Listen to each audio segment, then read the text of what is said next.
বর্ষাকালে আমাদের পুকুরে শাপলা হয়। শীত গ্রীষ্মে এই পুকুর সম্পূর্ণ শুষ্ক হয়ে যায়। পুকুরের নিচে ঘাস গজায়। তখন পুকুরে শাপলার থাকে না। আবার সেই বর্ষাকাল আসে, তখন পুকুরটিতে জল জমে, পুনরায় শাপলা গজায়। এই হলো শাপলার কাহিনী। শাপলা ফুল, শাপলার পাতা ছন্দে ছন্দে দুলে যায়। অনুপ্রাস, চিত্রকল্প ইত্যাদি সমেত।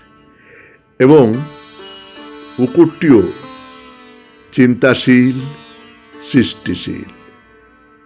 পুকুরের আনন্দ, বেদনা পাতা হয়ে, ফুল হয়ে ফুটে ওঠে পৃথিবীতে, এই বিশ্বলোকে। শাপলার ফুলে ফুলে পাতায় কখনো মিল থাকে, মিল কখনো থাকে না।